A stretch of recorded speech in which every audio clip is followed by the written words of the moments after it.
Alors bonjour la famille, aujourd'hui c'est le 4 janvier 2023. J'ai remarqué un truc, les pays colonisés par la France, ok, tout d'abord c'est pas une vidéo politique, ok, c'est juste une remarque. J'ai remarqué que tous les peuples colonisés par la France, on a un comportement de soumission. On aime rester dans les règles, on n'aime pas offenser la loi ou aller juste un tout petit peu donner un coup de pouce à un truc qui est déjà établi. Alors si on prend l'exemple des pays qui parlent anglais, on prend le Ghana, on prend le Nigeria. La différence est grande en fait. Le Togo et Ghana ils sont proches, mais la population on est différent. Et le Bénin et puis Nigeria sont proches, ils sont côte à côte.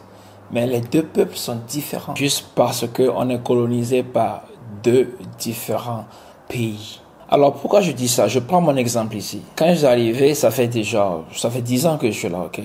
Et à chaque fois, j'aime pas me mettre dans les pétards. J'aime pas avoir des problèmes. J'aime toujours être dans les règles. Tu vois, genre, si on dit que tu vas pas ici, alors j'y vais pas. Tu vois un peu. Alors, si on dit que en tant qu'étranger, tu ne dois que faire ceci, alors je ne fais que ceci. Alors, ce qui fait que c'est un peu automatique. Dans le cas inverse, quelqu'un qui vient d'un pays qui parle anglais, par exemple, c'est pas la même chose, c'est un truc différent. Tu lui dis que, ok, ça c'est la règle, tu fais pas ça. Il va chercher un contour pour son bien, bien sûr. C'est pas parce qu'il n'aime pas la loi, il va aller, non, c'est pour son bien, pour son bénéfice, il va essayer de contourner. Et s'il ne peut pas contourner pour atteindre son but, il va aller directement. Peu importe s'il offense la loi et puis tout ça. Alors voilà. Mais ce qui est un peu difficile, voire impossible à quelqu'un, à un peuple qui parle français. Je ne sais pas si c'est la même chose avec les Français, mais c'est ce que j'ai remarqué chez nous en Afrique. Des fois, il va falloir que tu restes un peu hors des règles. Des fois, il va falloir que tu mets un pied dehors pour voir ce qui va arriver. Donc, on a tellement peur des conséquences que on ne veut pas faire ce pas-là. Donc, ce qui fait que à chaque fois, on est dedans. Et on est dans une bulle jusqu'à la mort. Tout dernièrement, il y a une série de trucs qui m'est arrivé. Et s'il m'est donné l'occasion de changer ce que j'ai fait dans le passé, ou bien quand je suis arrivé en Chine, mon chemin et puis tout ça, est-ce que je vais faire la même chose? Je me rappelle de l'histoire, malgré que j'aime être dans les règles, malgré que je respecte la loi et puis tout ici en Chine, il s'est fait que quand j'étais à l'université, j'ai eu un problème avec la police. Donc je me suis fait arrêter parce que je suis allé enseigner dans un jardin d'enfants. Donc ce qui n'est pas permis pour un étranger sans un visa de travail. Ils m'ont arrêté, ils m'ont donné un ultimatum de ne pas le refaire. Mais ce temps-là, je pouvais pas ne pas le faire. Parce que si tu es africain, tu vas savoir ce que je dis. Ta maman fait ses efforts, ok? Elle fait le sacrifice.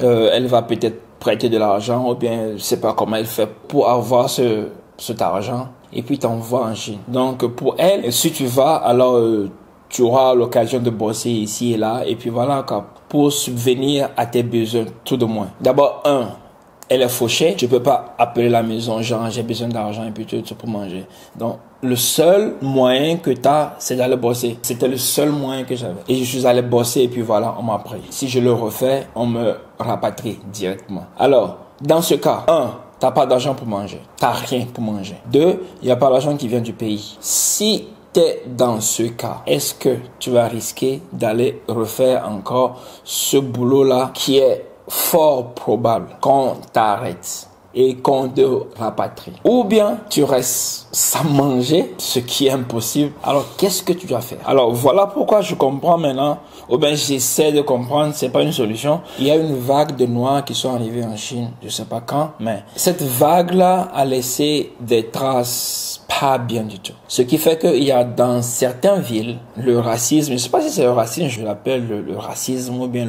un dégoût des Noirs, je sais pas, mais c'est vraiment, vraiment prononcé. Cette vague-là était dans cette ville-là. Et le truc, ok, on a eu des histoires vraiment, vraiment, vraiment, vraiment bizarres à propos de cette vague-là qui est arrivée, qui ont fait des trucs pas bien du tout. Et cette vague-là qui est arrivée en Chine a fait beaucoup d'argent. Alors, pour donner une logique à ce que je dis, et cette vague-là, c'est une vague qui parle anglais, venant d'Afrique, ok? Alors, ce que je vais dire dans cette vidéo est que on a une seule vie et chacun a sa propre vie. Tu as ton propre chemin. Il n'y a pas un book ou bien il n'y a pas une guide pour te dire, ok, quand tu nais, tu es africain ou bien tu viens de quel pays, tu suis cette guide-là et puis tu sois... Non. On essaye pour voir ce que ça va donner. Alors, je ne dis pas qu'on va faire des trucs hors la loi, non, mais ce que je veux dire que il y a des fois, il faut tenter. Il faut essayer. Du moment où que tu nuis pas à quelqu'un, je crois que ça le fait. Si tu nuis pas à quelqu'un, parce que les règles, les lois, ce sont les hommes qui l'ont fait. Alors voilà, je sais pas pourquoi je fais cette vidéo aujourd'hui, c'est que peut-être c'est parce que j'ai vu cette série de trucs qui m'est arrivé récemment que je ne vous ai pas dit. Et puis, voilà. Alors, je ne sais même pas s'il y a une leçon dans cette vidéo. Ben voilà, alors les gars, c'est tout pour aujourd'hui. J'espère que tu as aimé la vidéo. Alors, si oui, n'oublie pas de nous jeter un like. Alors, on se voit dans la prochaine. Prends soin de toi et puis prends la vie du bon côté. Moi, c'est Tichom. Bye. On se voit demain.